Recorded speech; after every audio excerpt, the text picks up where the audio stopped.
do presente, ainda dá tempo, depois da aula, aí, depois do meio-dia, tá? Geralmente os homens deixam, né, para a última hora, né? Tá? As mulheres, geralmente, um mês antes já estão preparadas. Mas vamos lá. Deixa eu compartilhar com vocês aqui minha apresentaçãozinha. A gente vai iniciar.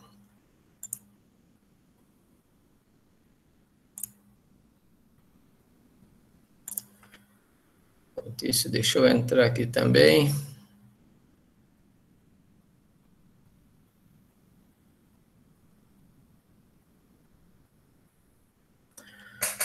Estão vendo aí a minha apresentação? Por favor, sinalizem. Sim, ok, professor. Tá, deixa eu só desativar meu áudio do celular aqui para não interferir. Aí eu consigo ver o que vocês estão vendo. Ok. Então, vamos lá, pessoal. Dando início à nossa segunda aula, né? Na aula anterior, eu comentei bastante com vocês, né, sobre as teorias de administração. Hoje eu vou dar uma passadinha rápida por ela de novo, né, para fazer um retorno, né, às teorias, tá? Explicando um pouquinho mais sobre elas, mas eu vou focar mais agora não na história, mas naquilo que ela trouxe de bom para a administração, ok?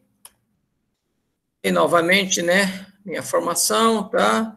Então, começando aí o curso técnico de negócio, administração rural, na segunda aula, né? Nós teremos mais uma aula ainda sobre esse tema, né? Tá? Nesse módulo. Aí, meus e-mails, quem anotou lá o e-mail particular, por favor, peço para mudar, que eu estou tendo muito problema com o UOL, então eu estou migrando para o Gmail, meu e-mail particular. Então, é milton.queiroz.ambiental@gmail.com. O institucional continua o mesmo, né? milton.queiroz@educacão.senarbahia.org.br. E o celular aí, o 99996-4296, tá? Pessoal, volto a frisar, tá? Nas avaliações, vocês têm condições de entrar lá, olhar a avaliação, tá? Verificar. Se tiver alguma dúvida, pode sair e retornar para responder. Então, se tem alguma dúvida, anote lá qual é a questão, entre em contato, tá? Para tirar a dúvida. Evidentemente que eu não posso dar a resposta para vocês, mas eu posso mostrar qual é o caminho, tá? Então, sempre que tiver isso, como tem um prazo bom aí para responder as questões, tá? Não deixa de consultar, tá? E procurar não deixar de fazer a prova no último dia, tá? Porque pode dar algum problema de internet, você pode estar com alguma dúvida e não conseguir tirar a dúvida a tempo. O ideal é você entrar, logo que abriu a prova, você entra, dá uma olhada, verifica os assuntos que estão sendo cobrados, vai lá na apostila, dá mais uma lida, vai lá no AVA, dá mais uma olhada no conteúdo. Se mesmo assim ainda ficar com alguma dúvida, entre em contato, ok? Bom, vamos lá. Qual é o objetivo da aprendizagem da administração rural? É ter o conhecimento sobre as teorias, funções administrativas e modelos de gestão aplicado ao negócio rural. Compreender os aspectos relacionados às empresas rurais familiares e analisar a cadeia de valor do agronegócio e, principalmente, entender a importância das ferramentas de gestão sobre a administração rural. Bom, nós começamos lá com a teoria administrativas, né?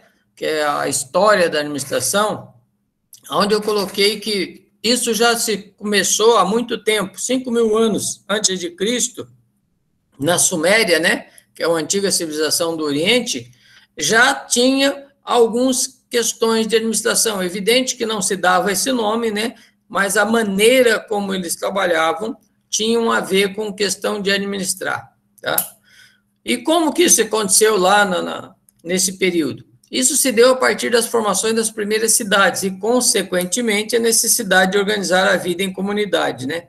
Então, a gente pode dizer que a administração tem início quando as pessoas começam a viver em comunidade, tá? E aí eu preciso organizar essa vida em comunidade, bem como todos os problemas e conflitos que surgem dessa convivência, tá? Até hoje é assim, né? Bom, uma visão histórica aí da administração, né? Tá?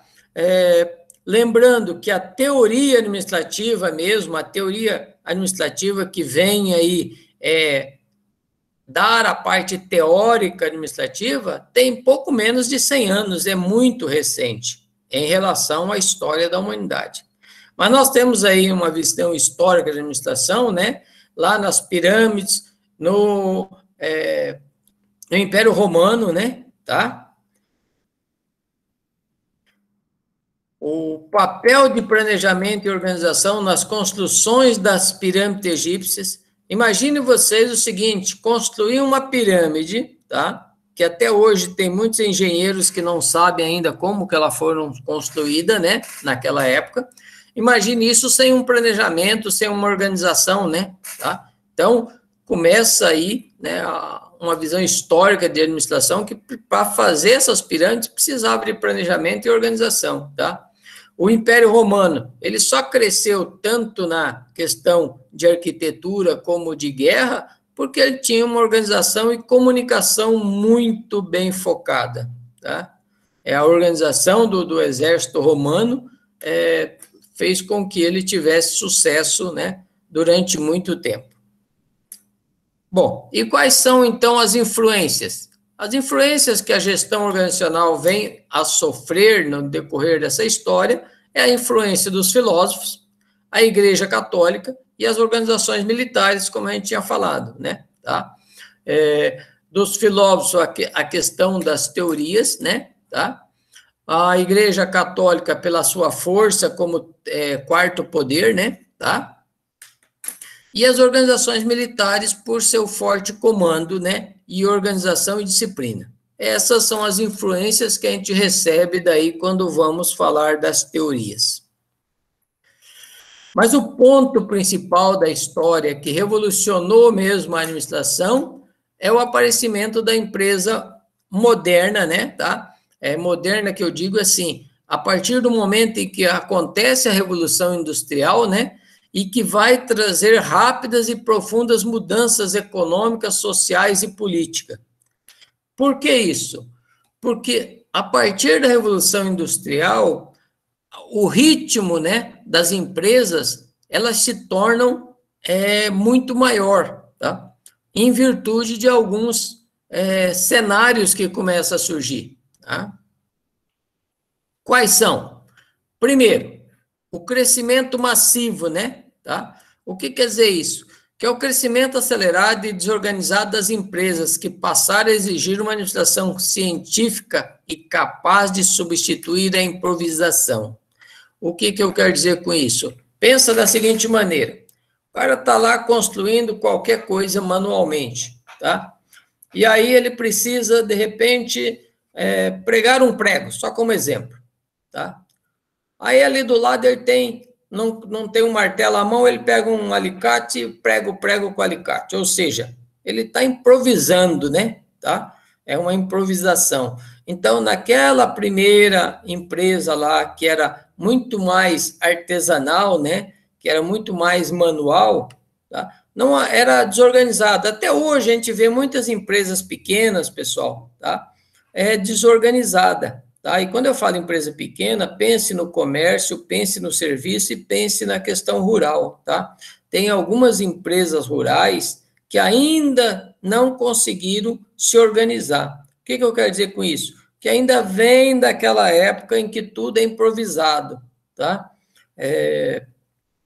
Você não tem lá um estoque organizado, né, separado, contado, você não tem lá um controle do que você gasta, do que você produz, tá? É tudo feito meio na base da improvisação. Eu aqui mesmo, na região, em Luiz Eduardo, eu conheci um senhor, digamos assim, que se você pensar, fala, não, esse rapaz deve seguir todas, né, as orientações que tem aí, porque é uma pessoa instruída, e ele tratava a fazenda dele da seguinte maneira, ele contratava um engenheiro agrônomo ia lá, fazia o levantamento do que precisava, né, tá? Aplicar na terra, e ele chegava lá e mandava o gerente da fazenda, não, coloca só a metade.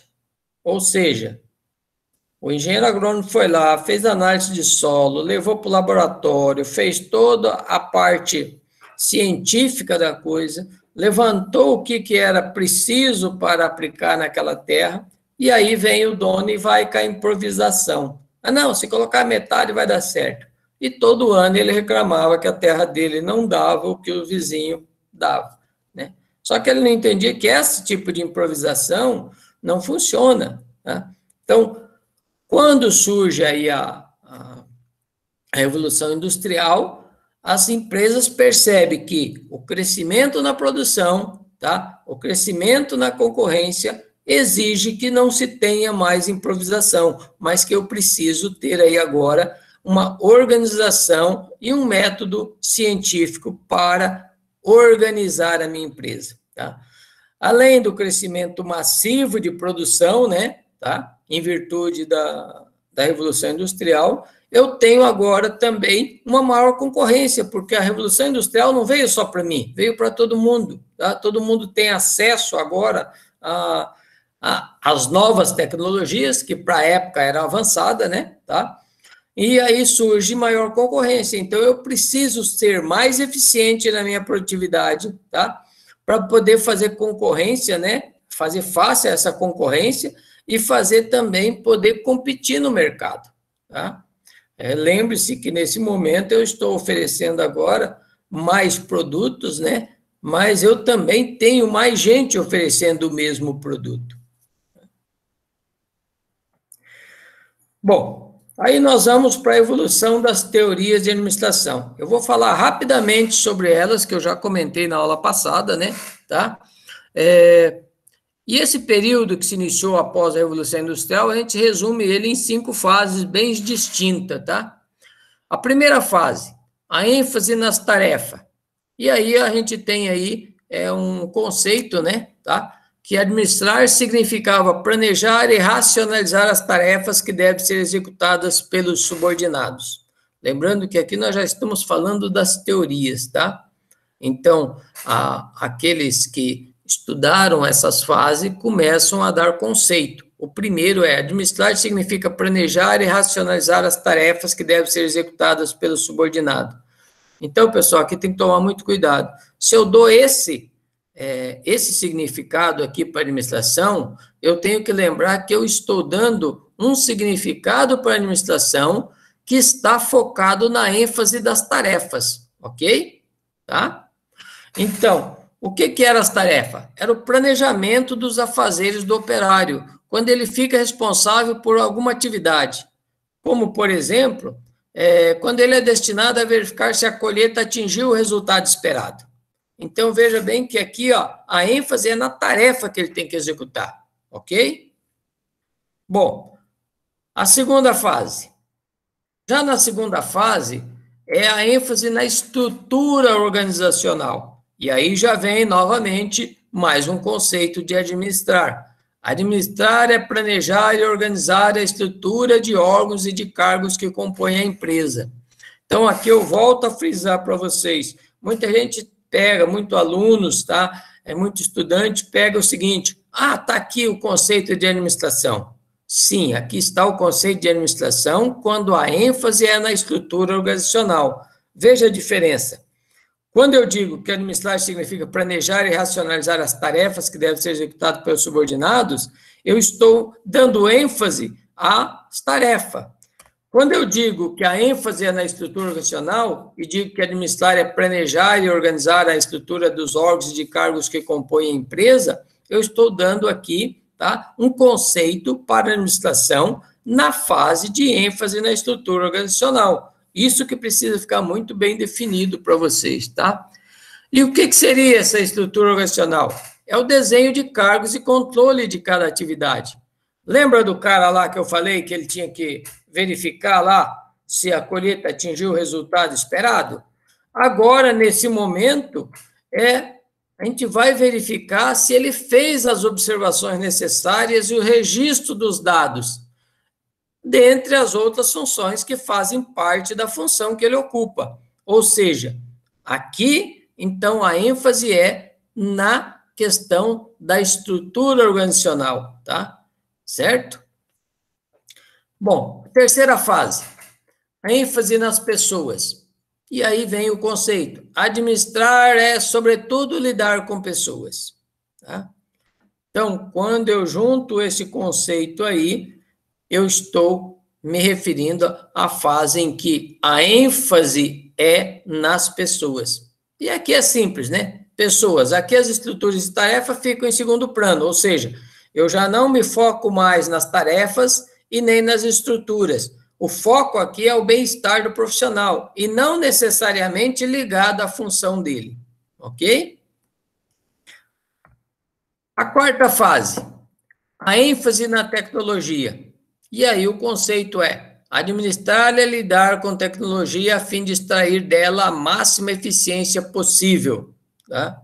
Então, nesse momento, tá? É o momento em de eu extrair o máximo de eficiência possível, utilizando todos os recursos tecnológicos disponíveis para organizar e otimizar as tarefas. Tá. Eu sei que a maioria de vocês devem saber, né? Organizar e otimizar, mas vamos só pincelar um pouquinho aqui. Organizar, né? Aí é simples de saber. O que é organizar? Independente de você administrar ou não alguma coisa, você tem administração na sua vida, tá? Lá na sua casa, por exemplo, hoje, na hora de levantar, você teve que estar mais ou menos organizado, né? Tá? Com o seu tempo. Então, a gente sempre está administrando, seja pessoas, seja tempo, seja recursos, tá? Agora, quando a gente fala otimizar, o que é otimizar? É não ter tarefas repetitivas, não ter, fazer trabalho, tá? Eu vou usar a tecnologia nesse caso para que, quando eu dou entrada na nota lá, quando chega a nota para mim lá num departamento, ele já informe todos os departamentos que precisam dos dados daquela nota, para evitar que aquela nota tenha que percorrer vários setores para que cada um anote o que te interessa. Um exemplo. Digamos que chegou uma nota de um produto lá que vocês compraram de fertilizantes, por exemplo. Chegou uma carga de fertilizantes.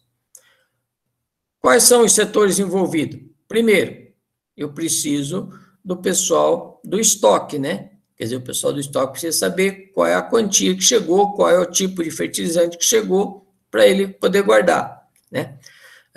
Quem mais? O pessoal do financeiro precisa saber se essa compra foi à vista, se foi a prazo, se tem parcela, se tem boleto, se tem vencimento, né? Então, aí já são 2 departamentos, certo? O setor fiscal. O setor fiscal precisa dessa nota para apurar os impostos, se tem ICMS, se tem COFINS, se tem PIS, tá? Para ele poder preparar a contabilidade, ok? Então, só um exemplo, 3 departamentos que precisam daquele documento. Então, você já imaginou se essa nota tem que passar pelos 3 departamentos e cada um tem que dar entrada no seu sistema, tá? Então, aqui eu utilizo os recursos tecnológicos para que a nota chegou lá na portaria, recebeu a mercadoria, já dá entrada no sistema e esse sistema alimenta todos os departamentos que vão precisar das informações. Isso é otimizar as tarefas, tá? Certo? A outra questão seria, quando eu tenho uma tarefa, que muitas vezes tem muita gente que trabalha com Excel e ainda não consegue trabalhar com ele de forma otimizada. O que o senhor quer dizer com isso, professor? Quer dizer que, às vezes, a pessoa usa a planilha para fazer uma planilha como se ela estivesse usando um caderno, onde ela vai anotando e utilizando apenas a função de calculadora do Excel. Mas o Excel tem muito mais recursos. Eu posso fazer com que ele me traga resultados, né? Vou pegar o exemplo do estoque, por exemplo. Ele pode automaticamente me dizer qual é o estoque mínimo, qual é o estoque máximo. Ele pode me dizer quando uma mercadoria precisa ser comprada, quando uma mercadoria está com estoque muito elevado, quando uma mercadoria está próxima de vencer o prazo de validade, tudo isso automaticamente. Então, isso seria otimizar as tarefas. Ao invés de eu ter um funcionário lá que precisa controlar isso manualmente, digamos assim, né? Tá? O Excel pode trazer o relatório para ele de forma automatizada, né? Isso vai liberar ele para outras tarefas, né, que são mais importantes, e otimizar o seu resultado. E, por fim, a quinta fase, ênfase no ambiente. E aí nós temos o conceito, administrar é lidar com as demandas do ambiente e obter o máximo de eficácia da empresa. Tá? Aqui é a hora de eu equilibrar a minha balança, né, entre as minhas necessidades de produção, lembrando que nós estamos falando aí da atividade.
Tivemos uma queda de energia aí, pessoal, tá? Estamos voltando. Deixa eu compartilhar de novo aqui.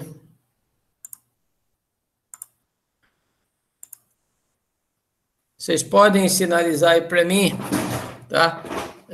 Aonde foi que parou?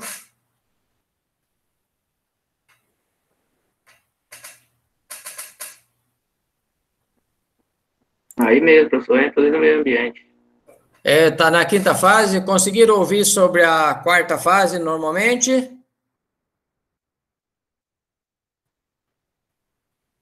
Tá.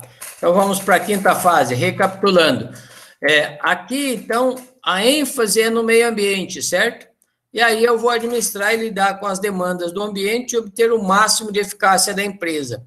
É a hora de eu equilibrar minha balança das necessidades de utilização dos recursos com a consciência ambiental, pensando na sustentabilidade, aonde a questão sustentabilidade é pensar que esse recurso que eu estou usando hoje precisa atender às minhas necessidades, mas ele também precisa ficar disponível para atender às necessidades das gerações futuras.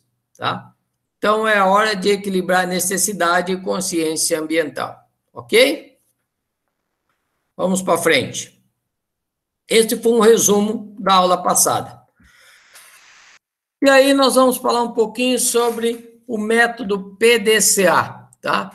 Já aqui nessa primeira imagem, né? Tá? No mundo globalizado, tá? No mundo globalizado hoje, eu preciso, tá? Adotar, tá? O meu planejamento, tá?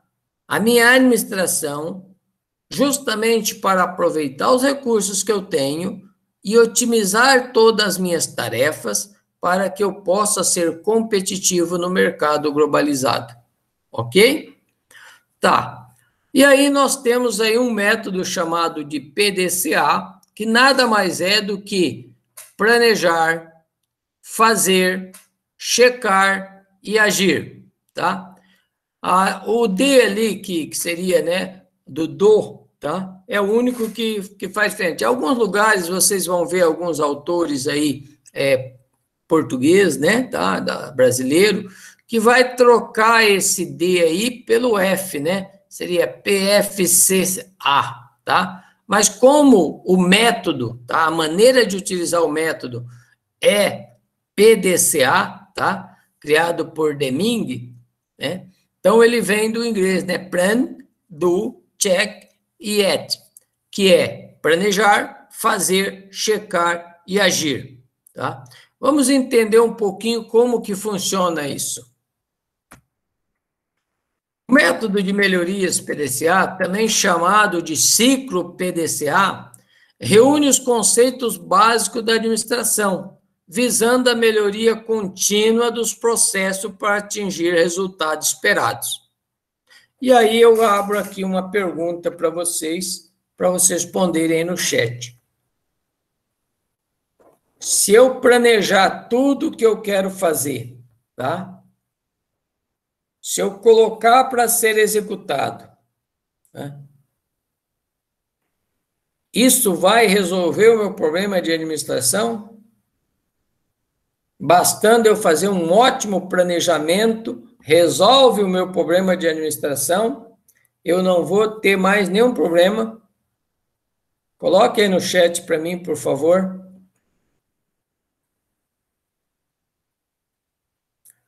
Levi diz que não, a Poliana diz que pode minimizar os erros, Guilherme não, tá? Levi, pois acontece imprevisto. Raquel vai ter, aí não entendi, vai ter o que, Raquel? A Marli diz que não.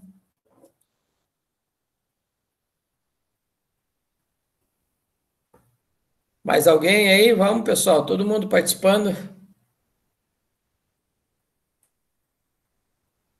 Lembrando que planejar, tá? A questão planejar é eu criar os cenários possíveis para aquilo que eu estou fazendo, tá? Então, e fazer um planejamento, certo? Agora, fazer só o planejamento não é sinônimo de dar certo, ok? Por quê? Porque eu posso planejar alguma coisa e como eu tenho pessoas envolvidas nesse processo, tá? Pode ser que na hora do executar, na hora do fazer, a pessoa não entenda o que eu planejei e faça de uma maneira diferente, certo? Então, o método de melhoria vem justamente para organizar todo esse sistema e impedir que o planejado saia dos trilhos. O que eu quero dizer com isso? Eu fiz um planejamento, passei para a execução, mas eu tenho que estar atento na parte de verificar, ou seja, de checar. Checar o quê? Se a execução está saindo igual ao planejado, tá? E aí, qual é as possibilidades? Então, aqui é simples, pessoal. Se você estiver fazendo um mapa mental, por exemplo, né, desse sistema de PDCA, eu posso verificar o seguinte: planejei, mandei executar, estou checando para ver se o que está sendo executado está de acordo com o planejado, e se não estiver saindo de acordo com o planejado, é a hora de eu agir, ou seja, de eu mudar o que está sendo executado para atingir o planejamento, ou então mudar o meu planejamento para ele contemplar essa nova realidade que surgiu e eu ter o resultado que eu planejei ter, tá? Não sei se ficou claro para vocês que o método de melhoria é um acompanhamento contínuo do planejamento, da execução, verificando se a execução está condizente com o planejado e se o resultado que está sendo alcançado com a execução é o que foi planejado. E caso não seja, eu preciso agir. E mesmo que seja, eu também preciso agir para que eu possa melhorar continuamente o processo, verificar que mesmo nesse planejamento, quais são os pontos que eu posso melhorar, ok? Então, respectivamente, planejar, executar, verificar e agir. Tá? Como que eu faço isso? Simples. Primeiro, para mim fazer um planejamento, eu preciso identificar o problema. Depois, analisar, fazer análise do fenômeno que me apresenta esse problema. Tá? Terceiro, veja que tudo isso ainda estou no planejamento. Eu preciso analisar o processo, ou seja, qual é o processo que eu vou fazer para resolver o problema que eu identifiquei, tá? Certo? E dentro desse processo, qual é o plano de ação, tá? Bom, até aí eu fiz o meu planejamento, identifiquei o problema, analisei qual é o fenômeno que apresenta esse problema, fiz uma análise do processo que eu preciso fazer, e aí eu vou executar um plano de ação para resolver esse problema. Tá? Vamos pegar o seguinte, um exemplo. Foi identificado que eu estou tendo muita perca, tá? Ou perda de grãos na colheita. Então, esse é meu problema. A quantidade de perda que eu estou tendo na colheita não está dentro dos parâmetros mínimos aceitáveis, ou máximo aceitáveis. Ok? Bom, eu vou fazer uma análise. O porquê que está ocorrendo isso? Por que está tendo tantas percas? Aí eu vou identificar que algumas das máquinas não estão tendo a regulagem necessária, tá? Para evitar a perda, tá?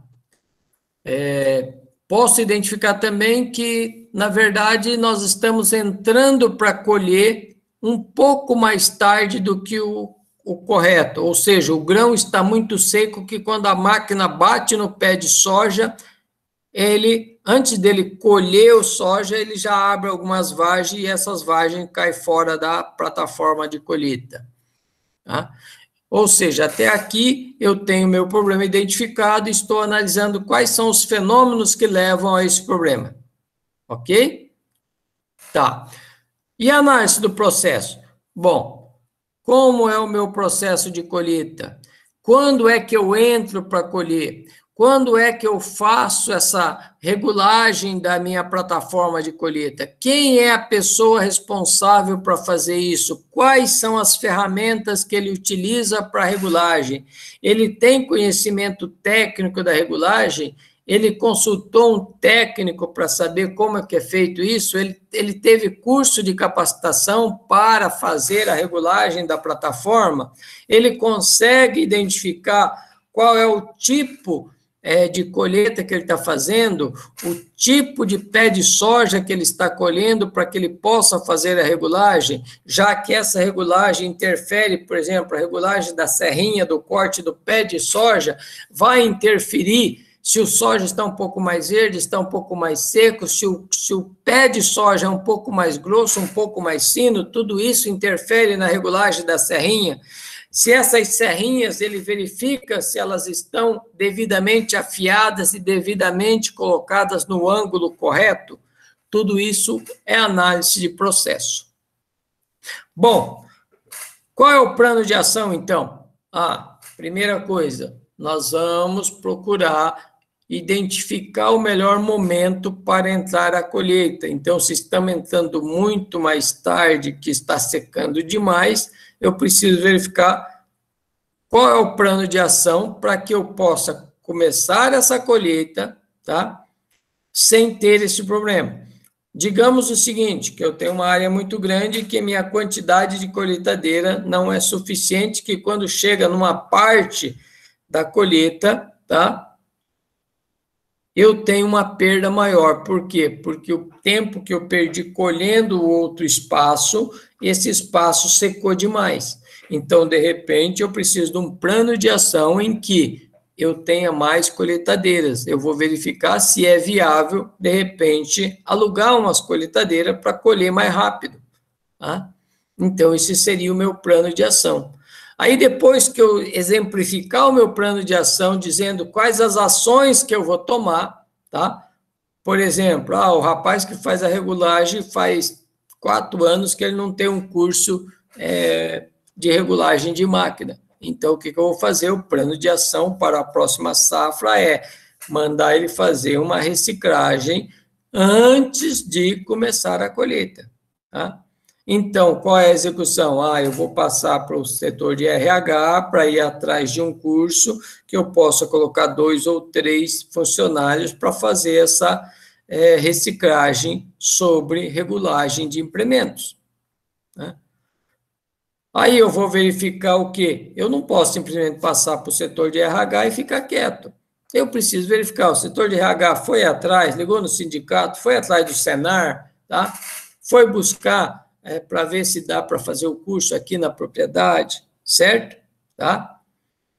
E aí, na execução, foi contactado o engenheiro agrônomo para verificar a melhor época para a gente entrar na colheita, para começar a colheita, para minimizar essa perda, tá? Foi definido já quantas máquinas vai colher, quando que a gente começa a colher, por onde a gente começa a colher, tá?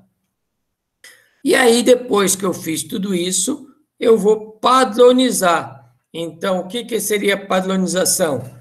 Antes de qualquer colheita, precisa verificar se as máquinas estão devidamente reguladas, tá? De acordo com a cultura que eu vou colher, certo? E, por fim, no agir, é o seguinte: se ainda está ocorrendo alguma coisa, eu vou verificar em que ponto desse planejamento é que isso ainda não foi identificado e vou identificar. E começa o ciclo de novo, por isso que se chama ciclo PDCA. Ok?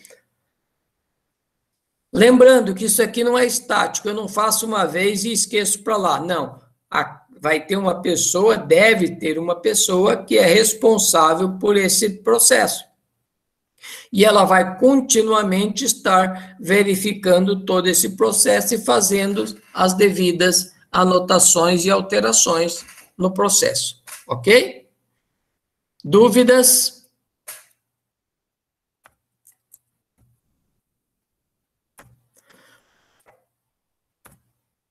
Dúvidas sobre o PDCA? Na verdade, foi uma maneira que Deming encontrou de separar, né, em 4 quadrantes, né? Certo? Tá? No primeiro quadrante aí, para quem não fugiu das aulas de matemática, sabe que aí eu tenho um eixo ortogonal, né? Tá?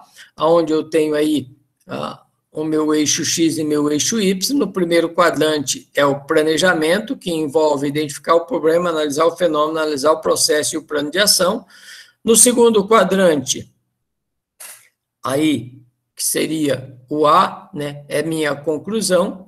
No terceiro quadrante é a verificação, e no quarto quadrante é a execução. Lembrando que nós estamos falando do quadrante de matemática, no nosso caso do PDCA, no sentido relógio, né, tá? Já que lá no nosso questão matemática é no anti-horário, aqui é no sentido horário, né? Então eu começo pelo primeiro quadrante, desço para o quarto, depois terceiro e para o segundo. Então o PDCA é nesse sentido, sentido relógio, ok? Bom, vamos para frente. As funções administrativas no tema 2, aí no tópico 1. As funções administrativas podem ser classificadas em planejamento, organização, direção e controle. Se vocês olharem o ciclo PDCA, ele pode ser encaixado aqui, as funções administrativas, tá? Planejamento, organização, que é a execução, direção, que é o quê? O controle, e nós terminamos com o controle daquilo que está sendo feito. Planejamento, então, é um trabalho de preparação para qualquer empreendimento que segue um roteiro e métodos determinados prevendo a consequência de uma ação. Pessoal, quero deixar bem claro para vocês que planejamento não é adivinhação, não é pegar uma bola de cristal e tentar adivinhar o que vai acontecer no futuro, tá?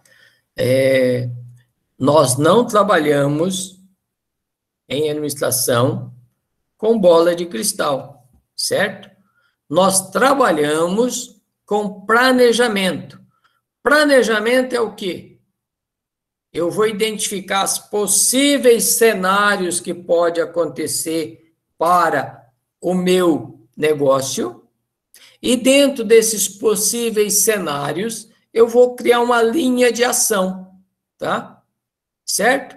Vou dar um exemplo bem simples. Você levantou cedo, tá? Levantou cedo, fez o teu planejamento da manhã. Eu vou levantar, vou tomar café, tá? E aí eu vou colocar aquela camisa azul que eu gosto, tá? Aquela calça jeans que me cai bem e vou trabalhar. Ok, você planejou, tá bonitinho, né? Tá amanhã cedo, tá tranquilo. É levantar, tomar café, vestir a roupa e partiu, abraço, trabalhar. Tá?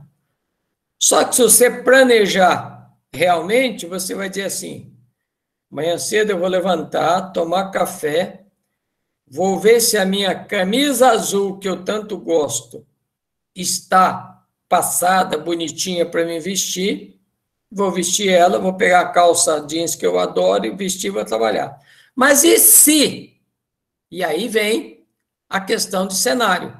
Qual é o outro cenário possível? Digamos que você tem alguém que faça esse serviço para você, né, de passar a roupa. A pessoa não passou a sua camisa preferida. E aí, você vai ficar sem trabalhar? Ou você vai sair com a camisa toda amassada? Né? A calça que você adora está molhada, não tem como você vestir. E aí, você não vai sair de casa? Você não vai fazer o que você precisava fazer? Não, você tem um outro cenário que você precisa de outra ação. Então, seria o quê? O meu planejamento é, vou vestir minha camisa azul se ela estiver passada. E se não estiver, vou pegar a camisa amarela e vou vestir junto com a calça preta. Pronto. Eu já tenho 2 cenários. Eu já tenho um planejamento, tá? Que eu preciso me vestir, esse é meu planejamento, e eu tenho 2 cenários. Um com a calça jeans e a camisa azul, e outro com a minha camisa amarela e a minha calça preta. Vai ficar bonito, né? Mas tudo bem, só para vocês entenderem.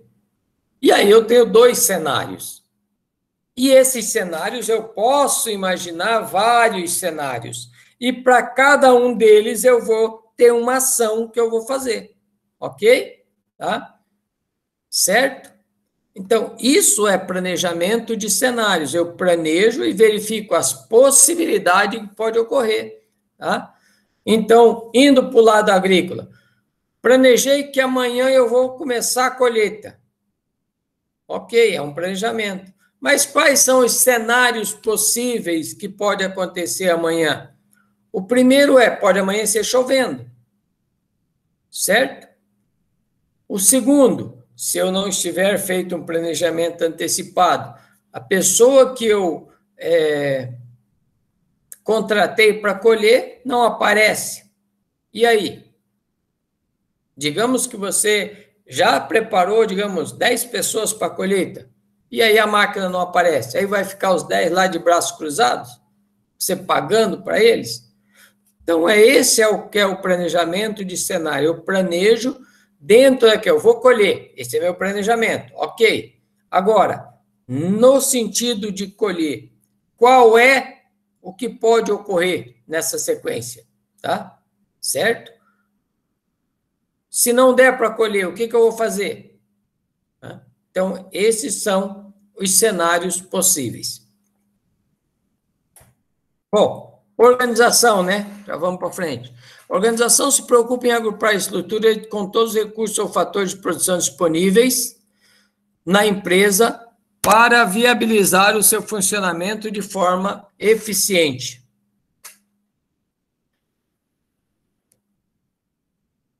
Organizar. É como eu estava falando da colheita. Para mim começar a colheita amanhã, eu tenho que estar com todos os recursos organizados ali, pronta, a máquina já lubrificada, a máquina já regulada, o pessoal disponível, preciso estar com o caminhão pronto para a hora que a máquina encher, eu possa descarregar sem perca de tempo. Então, tem que estar tudo organizado, tá? Essas são as organizações que precisam estar agrupadas e estruturadas dentro, reunindo todos os recursos ou fatores de produção disponível para que o funcionamento seja feito de forma eficiente, tá?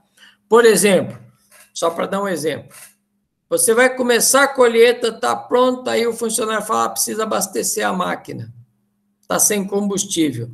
Ou seja, você não se organizou de forma eficiente, porque isso tem que ser feito no dia anterior, para que no dia seguinte, quando deu a hora de colher, começar a colher. Tá? Continuando. Direção. A direção compreende o ato de comandar, gerir ou dirigir a empresa. Ela engloba, entre outras coisas, o ato de supervisionar o uso de todos os recursos, a fim de cumprir a execução das ações planejadas, motivar os trabalhadores, executar em si as tarefas e as operações planejadas, realizar compras, vendas, etc. Ou seja, depois que eu planejei, depois que eu organizei, eu preciso que alguém esteja no comando para gerir e dirigir a empresa, alguém que vai supervisionar tudo isso para que as ações planejadas ocorram da maneira que foram planejadas, tá? Então, a primeira coisa é compreender o ato de comandar, tá? E o ato de comandar é aquele, não simplesmente que a pessoa fica lá na sua sala dando ordens, mas que ela tem uma visão de tudo o que precisa ser feito e que ela possa tomar decisões pontuais. O que é decisões pontuais? Ocorreu algo que não estava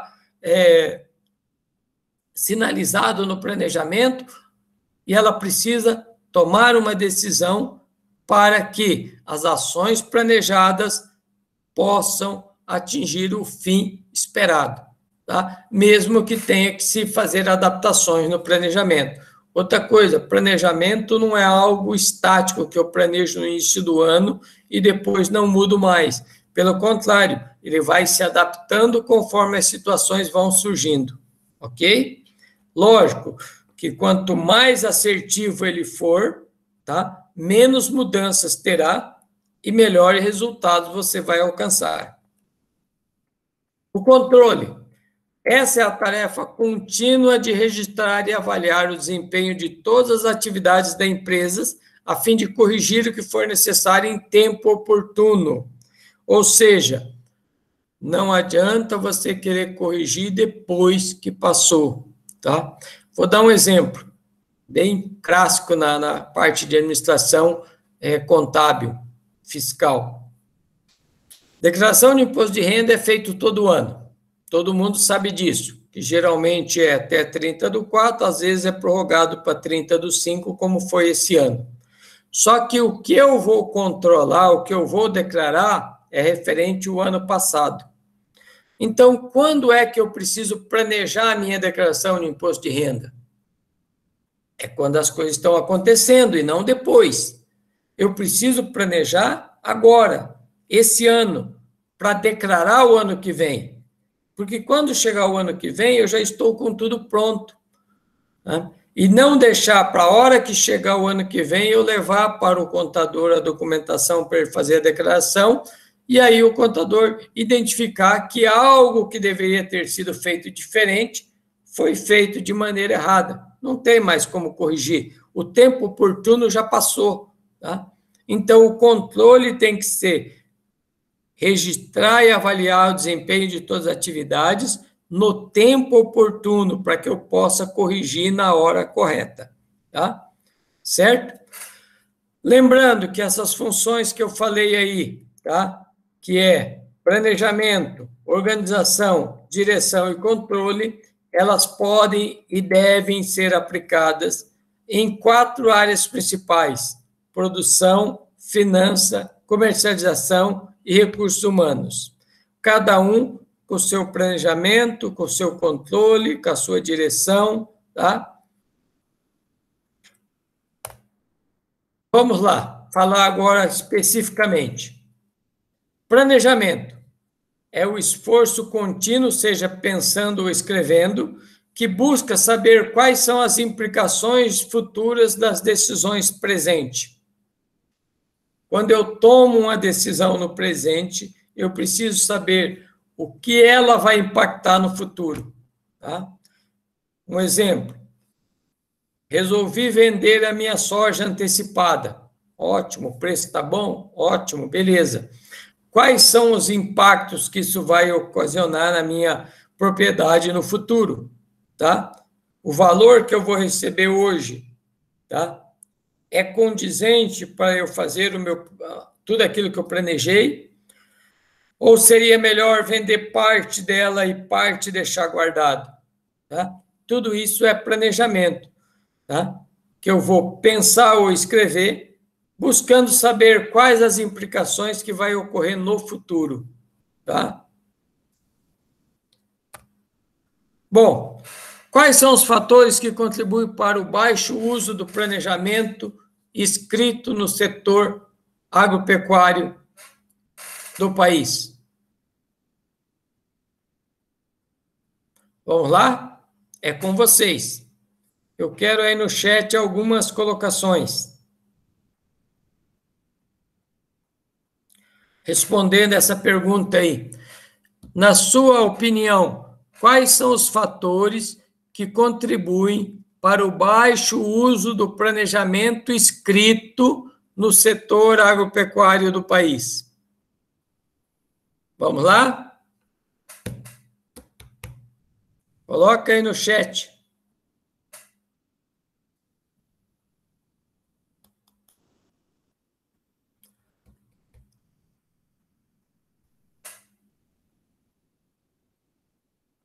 Fazenda Passo Fundo, que eu não consegui identificar quem é, colocou que é a questão cultural, a Poliana diz que é a falta de conhecimento, a Rose Porto dizendo que é a falta de conhecimento do produtor, o Guilherme, a falta de capacitação, o Eduardo, o fator cultural. Hein, professor, só para ver se eu entendi a pergunta, o que colabora para baixo planejamento escrito do produtor? É isso? Isso. Veja bem, por que o nosso setor agropecuário, tá, ainda não adota, tá, na sua totalidade o planejamento escrito das suas atividades? Nós sabemos que o planejamento hoje no setor agropecuário são poucos os que fazem o planejamento escrito, que colocam no papel, tá, o que vai ser feito na sua propriedade. Isso aí eu vou com a turma mesmo, eu acho que é um problema cultural, já vai passado já, principalmente os mais velhos sempre trataram dessa forma, sempre fizeram assim, e aí não estão abertos à mudança, principalmente a tecnológica, as coisas de informática. Exatamente, é o que colocou a Claudelina aqui, a falta de conhecimento e resistência à mudança, a velha máxima, né? Eu sempre fiz assim e sempre deu certo, né? Então, essa é a resistência à mudança, realmente é uma das coisas que impacta na não adoção do planejamento. Tá? O custo também, né, professor? O custo alto também, para você. Eu diria para você o seguinte, que nem tanto o custo alto, mas a impressão de que esse é um custo alto. Tá? O agricultor, boa parte dele, entende realmente da maneira que você está colocando, que é um custo muito alto, mas alguns planejamentos nem têm um custo tão elevado assim, tá? E aí isso aí soma, na verdade, com a falta de conhecimento, tá? Porque ele acha que um planejamento, para ele fazer um planejamento, tá? Ele vai precisar gastar rios de dinheiros, e nem Exatamente. sempre é isso. Tá? Exatamente. Não percebendo ele que após um planejamento vai vir os benefícios, né? Os erros diminuem.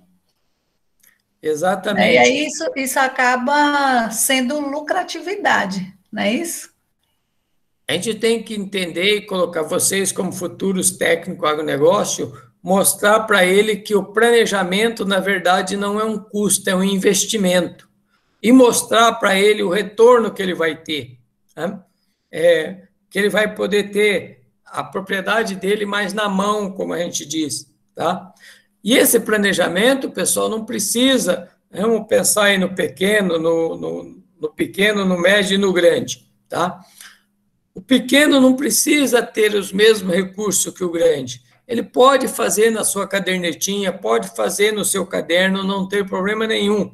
Lógico que é um pouco mais difícil, mas o resultado pode ser alcançado da mesma maneira. Tá? Não preciso, que nem a gente sempre diz assim, eu não preciso comprar, tá, uma carreta para fazer o serviço que um Fusca faz. Tá? Lógico que uma empresa grande, né, eu preciso de um software de gestão, porque aí a quantidade de informações é muito grande. Mas numa pequena propriedade, basta eu otimizar os recursos que eu tenho para fazer esse planejamento. Tá? Fazer uma anotação de entrada, uma anotação de saída, uma anotação para mim ter os custos, para que eu possa saber se eu estou vendendo pelo preço condizente ou não, se eu estou gastando mais do que o meu vizinho e, portanto, o meu custo está sendo maior que o dele, aonde é que eu estou pecando, digamos assim. Tá? Então, vamos lá. Entre aquilo que vocês falaram, né, praticamente estão todos aí, ó, dentro do que nós colocamos, né, vocês colocaram, né, o pouco conhecimento por parte dos produtores rurais sobre as modalidades formais de elaboração do planejamento estratégico e operacional, bem como a desobrigação formal dos produtores de prestar contas a terceiros sobre suas decisões estratégicas e operacionais. O que eu quero dizer com isso? Que lá na fazenda, lá na propriedade dele, como ele é o dono, ele não tem que prestar conta das decisões que ele toma. Então, se deu certo ou não deu certo, é só a ele mesmo que ele responde. Então, muitas vezes isso leva ele a não ter um planejamento mais formal, tá? E também a falta de conhecimento, né, tá? Dos modelos de planejamento, ok? Deixa eu ver aqui agora, que eu acho que eu tenho uma atividadezinha para vocês. Deixa eu só passar aqui. Vamos terminar a organização e as outras, aí eu tenho uma atividade para vocês, já são 9 horas, né? Está bem na hora. Tão importante quanto o planejamento, a organização abrange as atividades ou as ações administrativas realizadas para estruturarem e agruparem adequadamente os recursos físicos, financeiros, mercadológicos e humanos da empresa. Por exemplo, na organização da produção, a correta disposição dos campos e das benfeitorias é estabelecida após a decisão do que produzir e de como fazê-lo. O que eu quero dizer com isso? Vamos supor que eu queira produzir soja. Se eu resolvi produzir soja, a disposição dos campos e das benfeitorias que eu preciso ter na propriedade devem ser alocadas em um local, certo? Agora, se eu vou decidir que minha propriedade vai ser para pecuária, já muda totalmente a disposição disso. As benfeitorias precisam atender às necessidades da minha produção. Então, muitas vezes, aquele armazém que para o soja podia ficar ali próximo da sede, no caso da pecuária, talvez seja melhor eu ter esse armazém mais próximo da mangueira, mais próximo da onde eu vou colocar o sal, a ração para o meu gado. E isso vai otimizar a minha distribuição, tá? Já que ela precisa ser colocada todo dia no coxo, a ração, então ela estando mais próxima, facilita o manuseio. Já no soja, não. Como o soja vai ser armazenado no barracão, como vai colher lá no campo, o caminhão traz direto já para o armazém, ele não precisa estar lá tão próximo da produção, tá? Então, isso são exemplos de organização, tá? A mesma coisa, pessoal, quando a gente fala em organização, a gente pensa, por exemplo, na questão rural, a gente pensa só lá no campo, mas muitas vezes a organização do escritório da fazenda precisa rever seus processos, né? Muitas vezes a maneira como está alocado o recurso ali, administrativo, está confuso, tá? A circulação, ou seja, a maneira como o processo, quando a gente fala processo, é por onde andam os papéis. Talvez esse movimento de papéis não esteja bem organizado. Aquele papel que vai para lá, vem para cá, vai para lá, vem para cá, e não tem um processo organizado, tá? Porque o correto para a documentação, pessoal, é que o documento chegue, passe pelo setor num sentido organizado e termine no arquivo. E não fique andando dali para lá, tá? Eu tenho visto em alguns locais, né, quando a gente vai fazer consultoria, que quando eu faço o levantamento, eu vejo que tem papel para tudo quanto é lado. Tem nota fiscal num lugar, tem nota fiscal no outro lugar, tem recibo num lugar, tem recibo no outro lugar, tem notinhas de pesagem num lugar, tem notas de pesagem no outro lugar. Tá? Então, essa desorganização impacta no resultado. Por quê? Entenda o seguinte, todos os recursos que eu uso e que ele é mal usado, é custo para a empresa, mesmo que esse custo não esteja tão visível, tá? Então, um exemplo, muitas vezes eu tenho um escritório que não está otimizado, onde eu tenho 6 pessoas, sendo que eu poderia fazer o mesmo serviço de maneira organizada com 4. Ou seja, eu tenho 2 de custo a mais que eu não precisaria, tá? Certo? Lembrando que eu não estou dizendo aqui, pessoal, que tenho que reduzir a quantidade de funcionário. Pelo contrário, se eu organizar para o serviço ser executado por menos pessoas, eu vou ter mais retorno. Tendo mais retorno, eu posso contratar mais pessoas para os outros departamentos que eu preciso. Muitas vezes eu não consigo ter a quantidade de pessoas que eu preciso, porque, na verdade, eu estou gastando recurso num setor que eu poderia otimizar. Tá? Direção. O ato de comandar, gerir ou dirigir a empresa. Cabe aos dirigentes exercer a liderança da empresa, motivar sua equipe no trabalho e tomar decisões. Então, eu preciso de alguém que enxergue tudo isso, que consiga gerir tudo isso, tá? Que mostre a direção das coisas. Por fim, novamente, o controle, né? Registrar e avaliar o uso de todos os recursos físicos, financeiros, comerciais e humanos da empresa. Ou seja, essa pessoa que comanda, que vai gerir, tem que ter na mão o controle disso. Tem que saber se os recursos físicos estão sendo usados e otimizados, se os recursos financeiros estão usados e otimizados. No recurso financeiro, eu vou dar um exemplo bem típico que acontece na fazenda. Fazenda a 300 quilômetros da cidade, certo? Aí você pede para a pessoa vir buscar uma peça, tá? Uma peça na cidade. Digamos que essa peça é composta pela peça, 4 parafusos e 4 porcas. A pessoa sai lá, 300 quilômetros para buscar a peça. Chega aqui, pega a peça, não verifica se estão os parafusos e as porcas junto. Chega lá só com a peça. O que vai acontecer? Ele vai ter que novamente voltar na cidade, 300 quilômetros. Se você somar 300 da vinda com 300 da volta, são 600 quilômetros, queimando o recurso. Por quê? Porque não teve um controle, porque não teve uma organização, porque não teve um planejamento. Veja que é uma coisa simples, sair da fazenda e ir na cidade comprar tal peça. Mas o planejamento e o controle, tá, não foi bem feito, porque deveria ter colocado, ó, comprar a peça tal, verificar se ela tem os 4 parafusos e as 4 porcas, tá?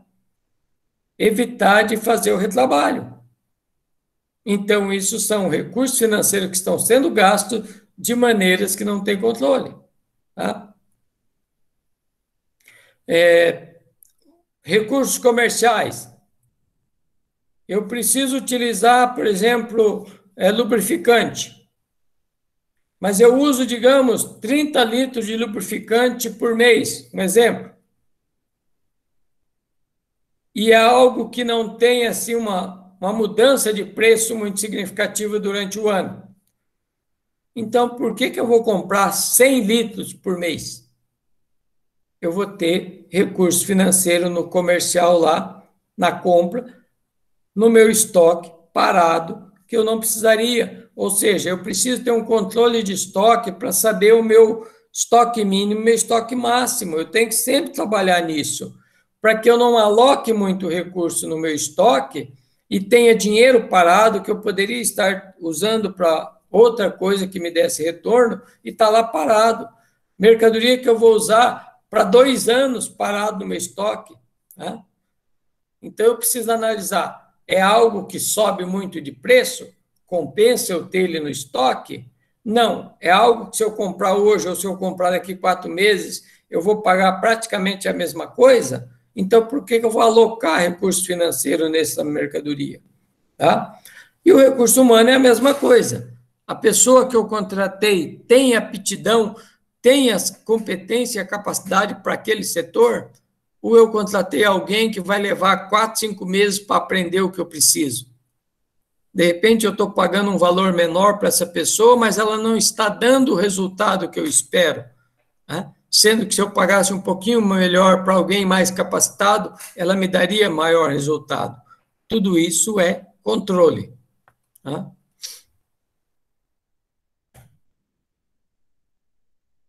Bom, eu tenho aqui alguns problemas, né? Tá?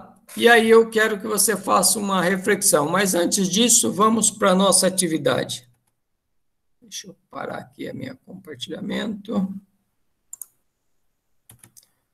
Deixa eu voltar para cá. Eu vou pegar aqui a nossa atividade para você responder.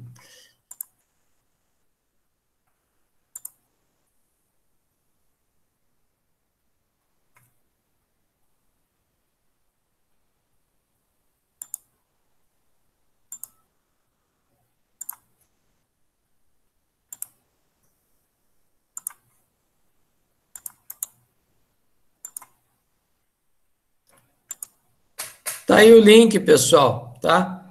Acesse o link aí e responda o formulário bem rapidinho. São 9h12, vou dar aí 4 minutinhos para vocês responderem, que esse é bem simples, tá?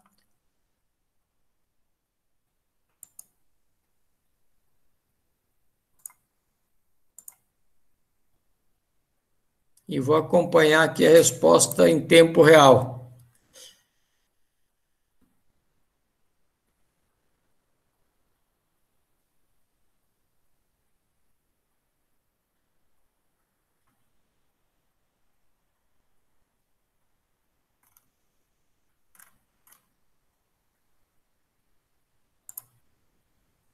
Vamos lá? Não, Tony, não coloquei a lista de presença ainda. Coloquei o formulário aí para responder, que é uma atividade para vocês fazerem.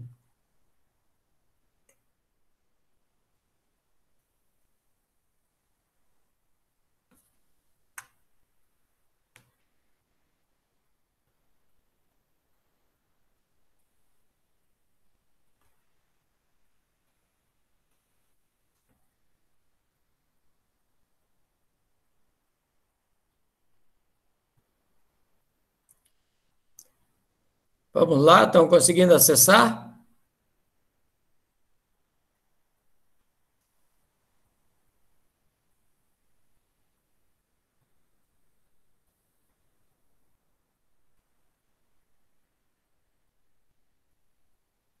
Ok.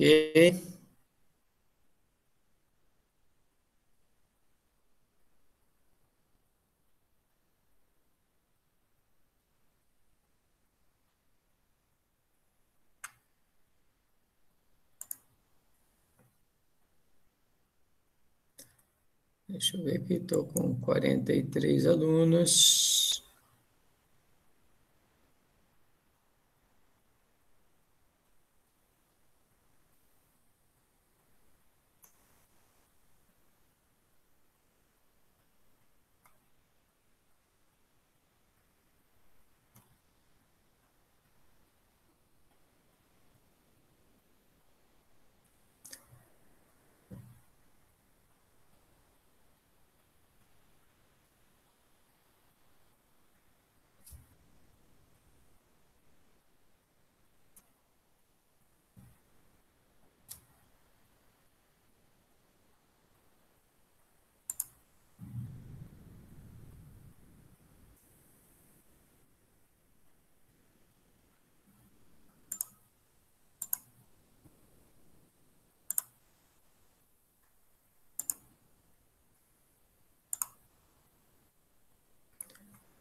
Eduardo já respondeu aqui.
Sim, não estou falando, só estava olhando o formulário de vocês aqui, que eu estou acompanhando a resposta ao vivo aqui de vocês. Vem ver. Até agora eu tenho 10 respostas.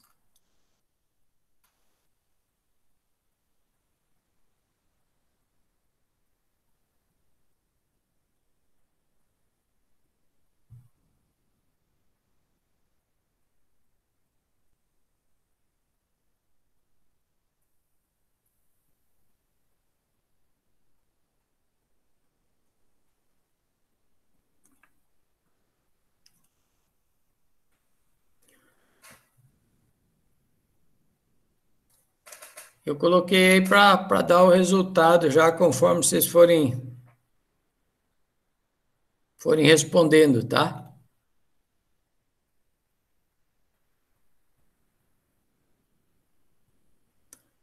Tenho 15 respostas, 9h20.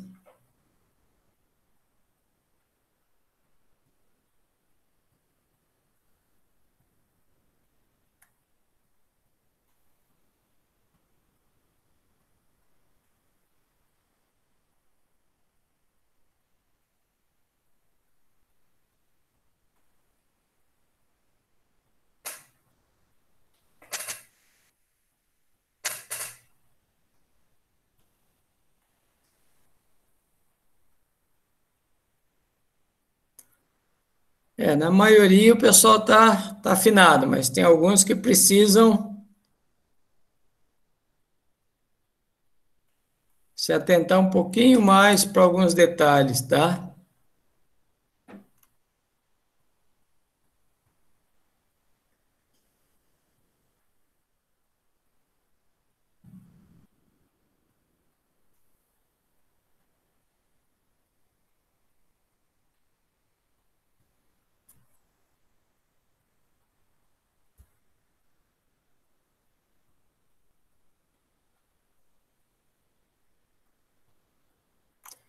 Vamos lá?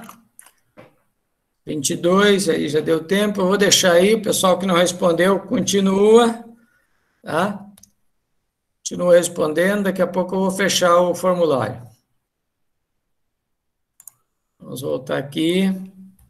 Deixa eu compartilhar de novo aqui para a gente dar continuidade. Tainara, só uma dúvida. Estou olhando tua foto aqui. Você fez Jovem Aprendiz? Porque é muito parecida com a aluna. Tainara Guimarães.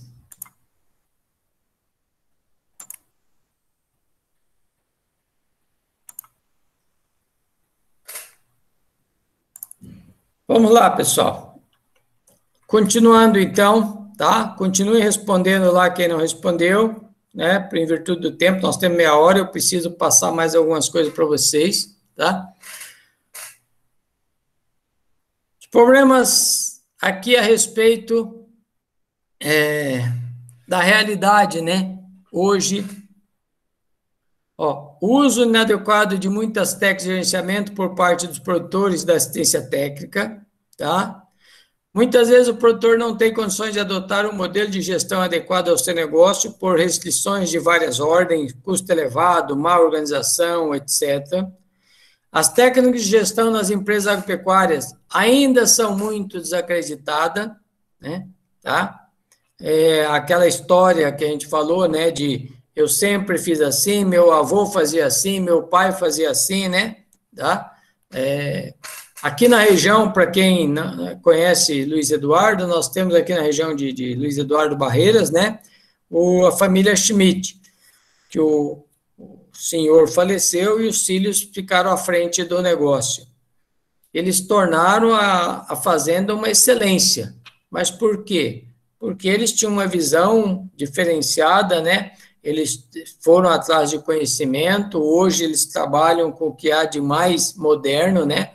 Em questão de gestão, né? Tá? Uma das pessoas trabalham à frente do comando e os irmãos ajudam nos outros setores, mas eles conseguiram implantar na empresa rural a mesma visão que se tem hoje nas grandes empresas comerciais. Modelo. Qual a sua opinião sobre a mudança de maneira geral? Isso aqui é para você aí ter o pensamento teu como técnico em agronegócio, para você entender que quando você chegar lá falar com um produtor, você precisa saber qual é a opinião dele sobre a mudança de maneira geral.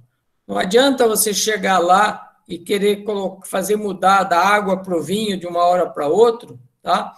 Porque, na verdade, mudar algo que já está enraizado é muito difícil, né? Tá? Então, a gente precisa entender que ele tem um conhecimento e que você precisa agregar outro tipo de conhecimento para mesclar com aquilo para que ele seja favorável, né? Mas aí a colocação aqui nesse modelo de gestão rural, né, nesse tema 3, é você fazer um pensamento com você. Como que é você sobre a mudança de maneira geral? Você é favorável a ela? Você aceita isso normalmente, seja em qual setor seja da sua vida, tá? Ou você é aquela pessoa que sempre anda pela mesma rua, sempre vai nos mesmos lugares, vai só onde se sente confortável, ou você tem o posicionamento de mudar de rua, de ir nos lugares que você nunca foi, tá? Ver novas coisas, ou você é focado naquele que você se sente confortável, tá? Mônica, depois eu vou dar uma olhadinha na primeira questão, tá? Então, nesse terceiro tema, nós vamos analisar informação sobre o contexto de mudança nas organizações, bem como modelos e estratégias das empresas rurais. Afinal, mudar às vezes é preciso. Às vezes é preciso sair da zona de conforto. Às vezes é preciso tomar um novo caminho, tá? Como diz aquela máxima, né? É impossível esperar resultado diferente fazendo a mesma coisa, tá? Se você sempre faz a mesma coisa, o resultado tende a ser sempre o mesmo, tá? Então, vamos entender um pouquinho a questão da empresa rural. Isso aqui cai em prova, viu, pessoal? Nós temos a fase pioneira. O que é a fase pioneira, tá? Como que as empresas se desenvolvem? Tem a fase pioneira, ou seja, nessa primeira fase, a hierarquia é bem simples, não tem quase níveis de comando, os níveis de comando são muito pouco, tá? Geralmente é apenas 2, o fundador e os demais. A dificuldade dessa fase começa a surgir à medida que a produção aumenta e se diversifica, e, consequentemente, vai se tornar mais complexa, tá? Ou seja, nessa fase, o fundador é ele que toma todas as decisões, tudo tem que passar por ele, tudo está centralizado, tá? Certo? Então, nessa primeira fase, é aquela em que o dono toma todas as decisões e os outros simplesmente executam aquilo que ele pede, tá? Ele não aceita, muitas vezes, questionamentos sobre o que está sendo feito, tá? Depois, a fase da diferenciação. Há um aumento na qualidade dos processos de modo geral, cresce as importâncias, as atividades que dão suporte à produção, ou seja, quem cuida da finança, quem cuida da contabilidade, quem cuida da informática. Como exemplo, as dificuldades dessa fase se inicia quando há um excesso de racionalização e de normatização, tornando a rotina da empresa burocrática. Ou seja, enquanto na fase pioneira precisava de alguma coisa, o fundador manda fazer isso, manda fazer aquilo, compra isso, compra aquilo e pronto, tá? Certo? Já na fase de diferenciação, ele já depende de outras coisas, porque começa o seguinte, enquanto aqui é tudo, digamos assim, meio junto, ele mistura a conta dele com a conta da empresa, ele não faz uma separação, tá? Na segunda, ele já entende que, ele já percebe que não pode ser assim, que as finanças dele têm que ser separadas das finanças da empresa, que eu não posso comprar algo para a empresa com dinheiro meu, não posso comprar algo para mim com o dinheiro da empresa, porque tem a questão contabilidade fiscal, tá? E aí começa, de repente, a ter muita burocracia, tá? Então, na fase da diferenciação, as dificuldades vão estar, geralmente, no excesso de racionalização e de normatização, ou seja, muitas normas para as coisas, o processo não fica muito claro e acaba se tornando burocrático. E a terceira fase de integração. Aí, quando há uma compreensão mais abrangente de seu papel, a empresa passa a considerar em suas decisões os impactos sociais, os impactos ambientais, os impactos políticos, os impactos econômicos. O amadurecimento da empresa se reflete na maturação, ou seja, na melhor relação entre ela e seus colaboradores. Já existe um nível de hierarquia, já existe uma linha de comando, cada um já tem as suas funções delimitadas, já tem as suas atividades corretas, quem faz o quê, quando faz, como faz, tá? Então, a parte de integração, aonde o comando da empresa já atende aos colaboradores, já percebe que precisa ser uma equipe, tá? Que ele precisa ter o feedback de retorno, que não é só mandar, ele precisa também escutar os seus colaboradores, tá? Bom, e aí nós vamos para os objetivos de sobrevivência, tá? Entendendo isso, vocês vão perceber o seguinte, que eles são definidos em momentos nos quais os pontos fracos da empresa predominam e ela tem uma ameaça do ambiente. Então, nesse contexto delicado, quais são as decisões na empresa agropecuária que ela pode tomar? E aqui tem alguns exemplos. São decisões de ordem de sobrevivências que podem ser decisões gerais ou decisões específicas. Na questão geral, ela pode tomar a decisão de parar os investimentos, ou seja, diminui-se os investimentos, tá? Ela pode pensar em vender ou alugar para terceiros os seus ativos fixos, ou seja, se eu tenho ativo fixo, que nesse momento em que eu estou com alguns problemas delicados, em que a empresa está passando por ameaça, que eu não estou tendo condições de usar todos os recursos, eu posso vender ou alugar aqueles ativos que estão parados. Posso cortar despesa de custeio, ou seja, os insumos, a mão de obra, o serviço, deixar no mínimo possível, tá? Posso ainda cortar despesa de manutenção dos ativos fixos. Se eu fazia manutenção mensal, eu posso passar a fazer essa manutenção bimestral, trimestral, tá? Para ter menos gastos com os ativos fixos. Isso são decisões gerais. Decisões específicas, eu posso deslocar parte da mão de obra familiar para trabalhar fora da propriedade, ou seja, aquelas pessoas que são da família que trabalhavam na propriedade e agora ela não consegue arcar com esse custo, pode trabalhar num outro serviço fora da propriedade. Eu posso dar prioridade ao cultivo de lavouras de menor risco econômico para ela, ou seja, ao invés de eu mexer com algodão, que o risco é maior, eu posso ficar só com soja e o milho, tá? Posso adotar postura extrativista na tentativa de reduzir criteriosamente a despesa de custeio da sua atividade, ou seja, ao invés de eu plantar, correr risco, eu vou fazer a parte extrativista, ver o que eu tenho na propriedade que eu posso colher e transformar em recursos, tá? Certo? E aí vai reduzir as minhas despesas de custeio.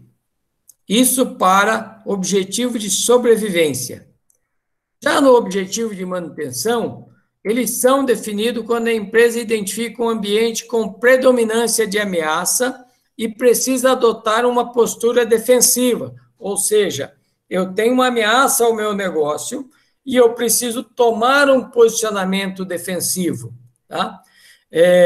Os pontos fortes da empresa acumulados ao longo do tempo possibilita que ela mantenha a situação competitiva conquistada até então. Então, alguns exemplos desses objetivos de manutenção, de manter a minha empresa, tá, numa postura defensiva, elas também são decisões gerais ou decisões específicas, tá? Nas gerais, eu posso manter baixo o nível de investimento, ou seja, ao invés de investir muito, eu vou manter ele no investimento num patamar mais baixo. Eu vou focar são os negócios nas atividades de baixo risco de produção e de mercado, ou seja, aquilo em que eu tenho baixo risco para produzir e que o mercado está comprando normalmente, que o preço não vai baixar, que o preço não esteja muito volátil e que eu saiba que eu produzindo, eu vou poder vender a um preço bom e vou conseguir pagar os meus custos. Tá? Decisões específicas. Digamos que, nesse momento, eu estava pensando em reformular as minhas pastagens, ou seja, reformar, tá? Que eu estava pensando em melhorar as minhas benfeitorias, fazer uma manutenção, recuperar, tá? Ou ainda, estava pensando em fazer novos investimentos. Então, nesse momento, para manter essa postura defensiva, eu posso adiar essas reformas de pastagem, eu posso adiar a reforma das benfeitorias, eu posso deixar de fazer novos investimentos, tá? Para equilibrar os gastos da propriedade e da família. E aí eu tenho uma postura defensiva, ou seja, para manter a minha competitividade no mercado, tá? Eu não vou reduzir nada, mas eu vou adiar aquilo que eu estava planejando fazer, tá? Depois, objetivo de crescimento. Isso aqui, quando o ambiente me proporciona, tá? Uma predominância de que meus pontos fortes me colocam à frente dos demais. Ou seja, a empresa está em uma ótima fase e é hora de novos rumos. Nesse momento, eu posso ampliar os meus investimentos na produção.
Pessoal, essa internet minha hoje está difícil. Vamos lá. Deixa eu compartilhar aqui. Só me digam aí se eu já estava nos objetivos de crescimento ou se estava no anterior.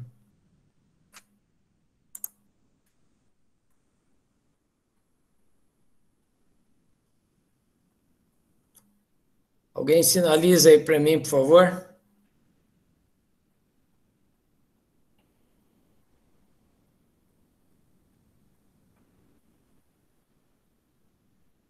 Ok, crescimento.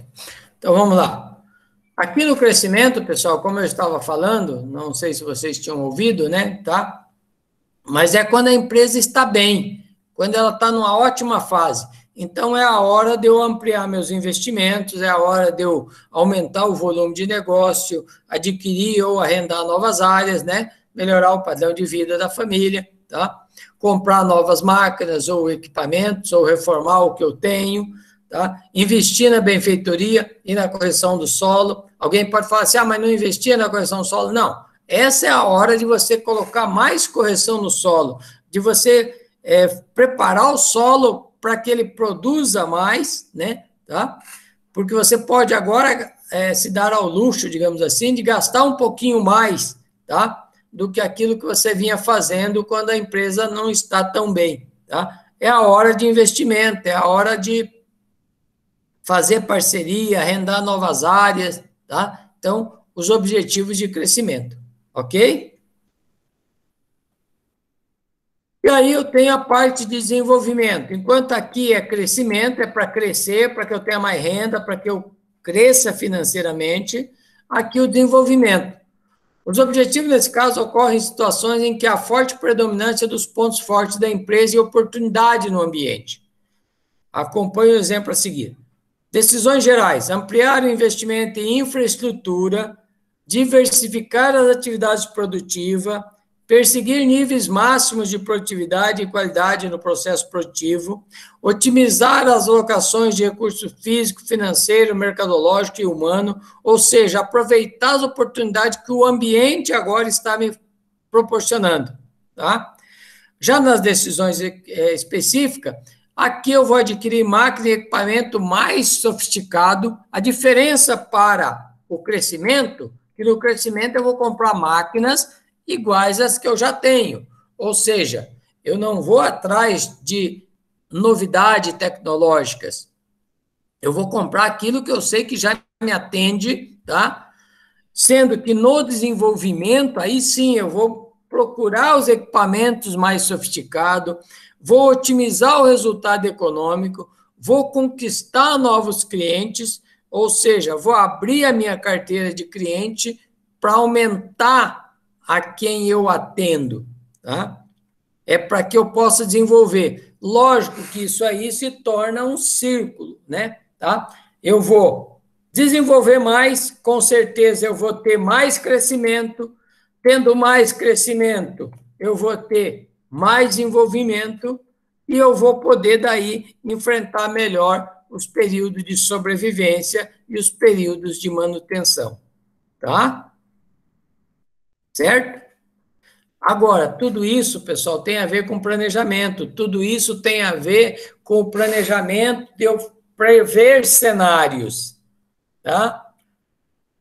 Lógico que vai ter horas em que, por mais que você planeje, você não vai adivinhar. Vou dar um exemplo, 2019.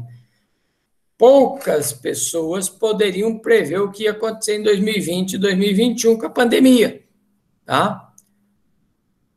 Poucos também puderam prever que seria 2020 e 2021 seriam os melhores anos para a agricultura, tá? Certo? Então, tem algumas coisas que, por mais que você planeje, você não vai conseguir identificar cenários, tá?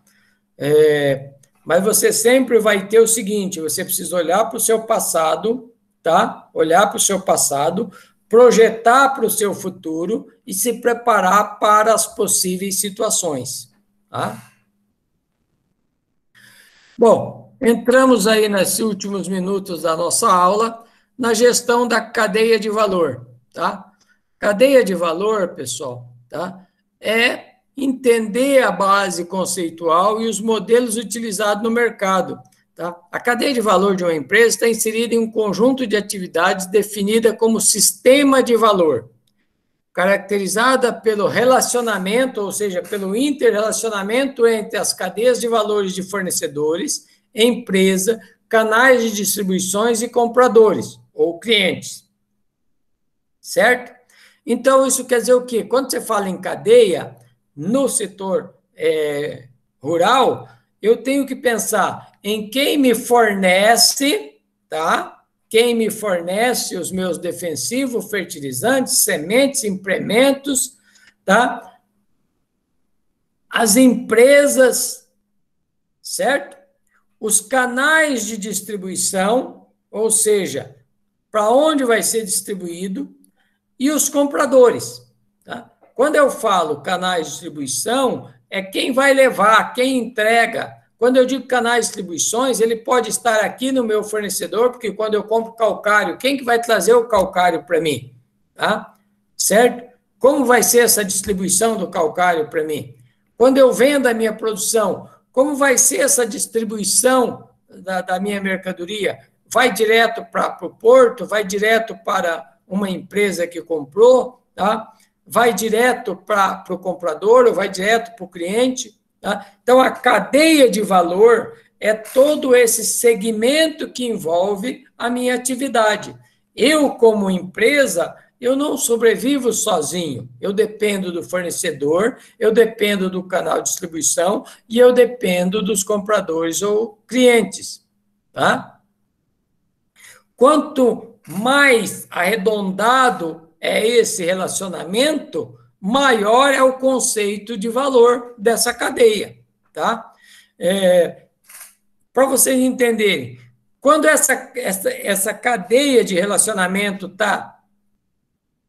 ela está bem estruturada, o meu negócio tem a tendência de não ter tantos problemas. Agora, por exemplo, se você está num segmento em que a cadeia é fraca, digamos, uma hora tem fornecedor, outra hora não tem o fornecedor do produto. Uma hora tem quem faça a distribuição, outra hora não tem. Uma hora tem quem compra o seu produto, outra hora não tem. Ou seja, essa cadeia não tem tanto valor, porque ela não está bem baseada, ela não está bem estruturada, certo? E aí, nessa atividade de cadeia de valor, eu tenho dois grupos, as atividades primárias e as atividades de suporte. Então, vamos ver a diferença entre atividade primária e atividade de suporte. Na atividade primária, eu tenho a logística interna, que é dentro da minha fazenda, digamos assim, dentro da minha propriedade, e eu tenho a logística externa, que é quando sai da minha propriedade para outro lugar. Eu tenho as operações, que é o quê? As operações, colheita, manutenção, certo? Eu tenho o marketing, ou seja, a propaganda, né? Fazer o marketing do meu negócio, e tenho as vendas e os serviços. Isso são atividades primárias. Para que essas atividades funcionem, eu preciso de suporte. Quais são as atividades de suporte? Aquisição, desenvolvimento e tecnologia. Administração de recurso humano e infraestrutura. Ou seja, eu preciso de pessoas, ou seja, de recursos humanos, eu preciso da infraestrutura, eu preciso do prédio, eu preciso lá das minhas construções, tá? Porque sem elas eu não consigo fazer as atividades primárias. Eu preciso de aquisição, ou seja, eu preciso de alguém que me forneça os meus defensivos, as minhas sementes, as minhas máquinas, para que eu possa fazer as minhas operações. E o desenvolvimento de tecnologia, ou seja, eu preciso da tecnologia hoje, porque sem ela eu também não consigo mais desenvolver o meu negócio, tá? Então, a cadeia de valor, na verdade, é um sistema de atividades interdependentes, que é onde o interrelacionamento entre essas atividades de valor de uma empresa permite a obtenção de vantagem competitiva de duas maneiras: otimizando e coordenando. Qual é a vantagem competitiva aí? Se eu consigo otimizar a minha compra com o fornecedor, ele vai me entregar a semente no momento certo, ele vai me entregar o defensivo no momento certo, ele vai entregar o calcário no momento certo, tá? Então, essa cadeia de valor, ela está nesse interrelacionamento de uma maneira que vai favorecer, porque eu vou poder plantar na hora certa, vou poder preparar o terreno na hora certa, tá? Vou poder colher na hora certa, e tudo isso vai poder ser de forma coordenada, ou seja, eu vou poder administrar os meus recursos, tá? De forma otimizada. A mão de obra na hora certa, o maquinário na hora certa, tudo isso me dá vantagem competitiva. E aí, um exemplo, né, que é onde eu tenho o embarque, o transporte, rodovia, porto, tudo isso dentro da cadeia, tá, do meu negócio.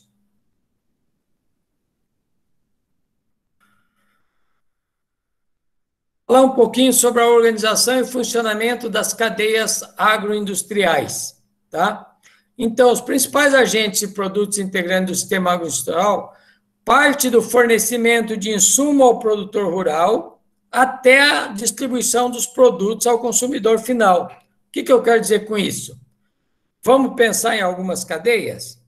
Aqui, eu tenho o produtor rural, eu tenho as cooperativas, cerealistas e trading, as fábricas de esmagamento no mercado interno, eu tenho o mercado externo, eu tenho outras indústrias atacadista e varejista, e eu tenho o consumidor final.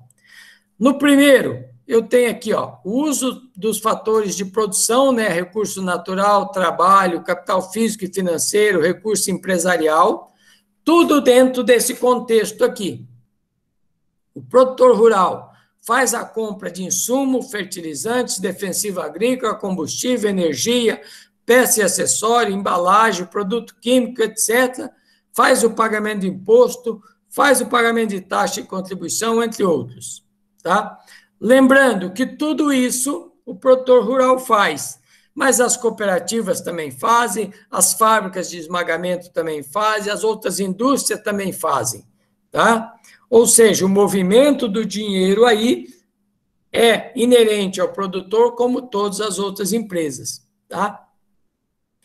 A remuneração dos fatores primários de produção, como aluguéis, arrendamentos, salários, juros e lucros, também o produtor recebe isso, as cooperativas, cerealistas e trading recebem isso, tá?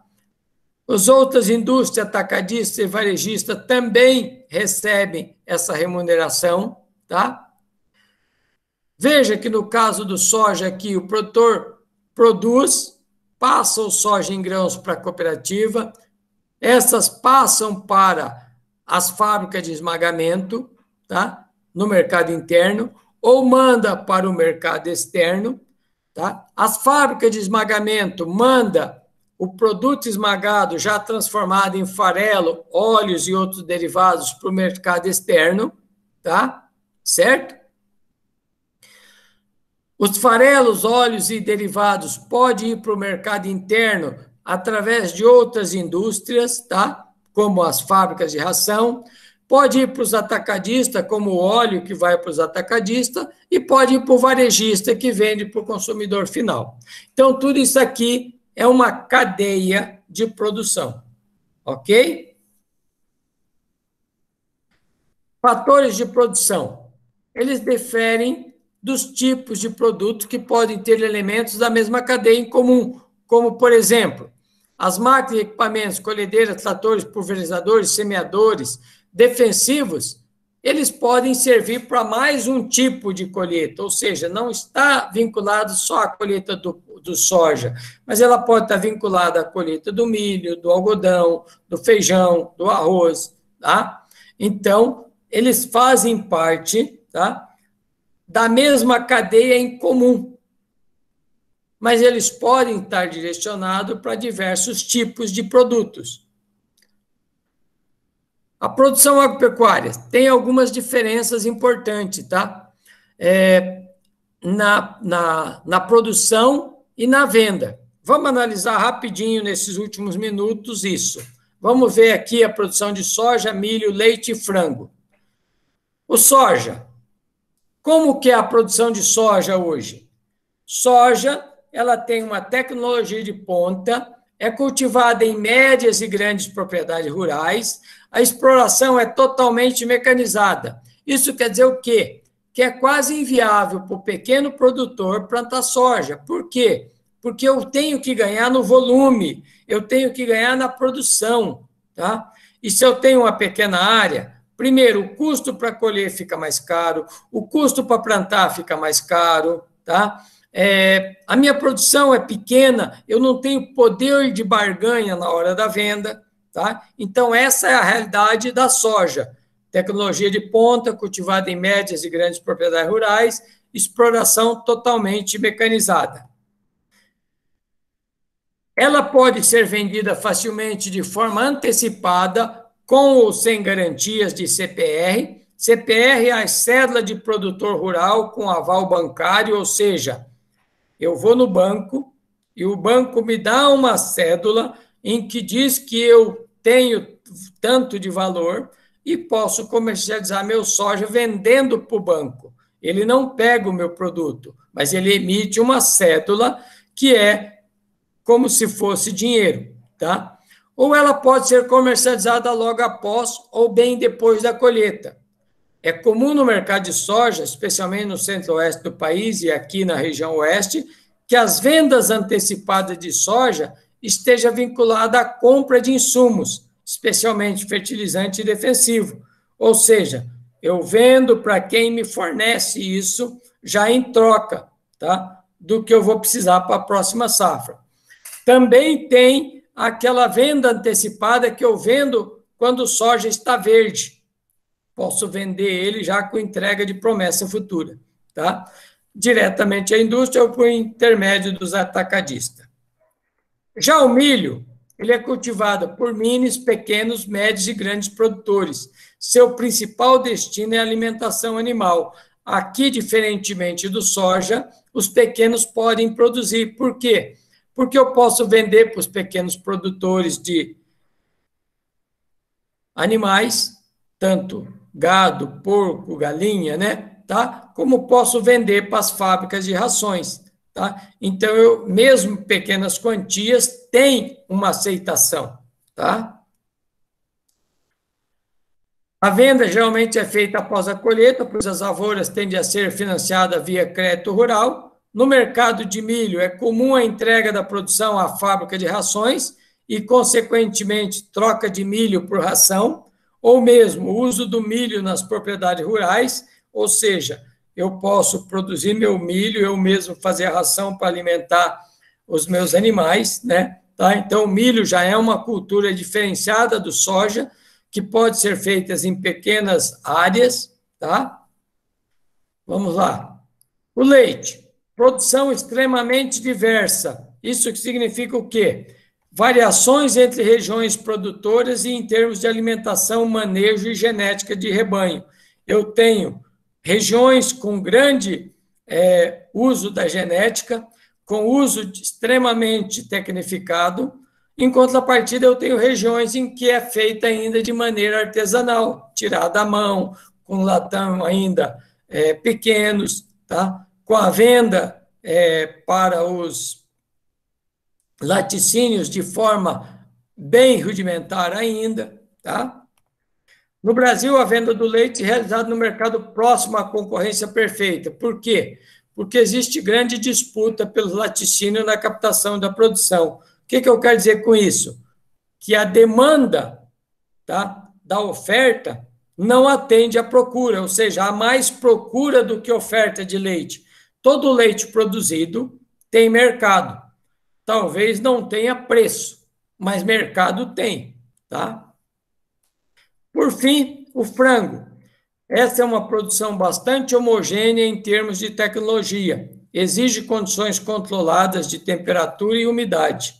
Ela precisa, no caso, tá, ser muito tecnificada. Eu posso dizer para vocês que é uma das produções que usa tecnologia de mais ponta, porque tudo é controlada. Peso, ração, umidade, água, tudo é controlada por tecnologia, tá? O frango, pelo sistema de produção geralmente integrado, praticamente não há disputa entre a indústria na reunião da produção, porque a própria indústria que compra o frango, ela fornece todos os insumos e já garante a compra da produção, tá? Então, eu não tenho problema de oferta ou procura, tá? Outra diferença importante é que a indústria avícola financia quase que integralmente a produção primária via fornecimento de insumos, os pintainhos e assistência técnica, e também determina o volume a ser produzido. Ou seja, quando eu vou montar uma granja, a empresa ela financia eu colocar a granja, ela financia os pintainhos, ela me dá assistência técnica e diz quanto que eu tenho que produzir, tá? Então, é bem diferente do leite, é bem diferente do milho, é bem diferente do soja. Bom, pessoal, nós paramos no tópico 6 para a próxima aula, tá? Era isso que eu tinha para passar para vocês.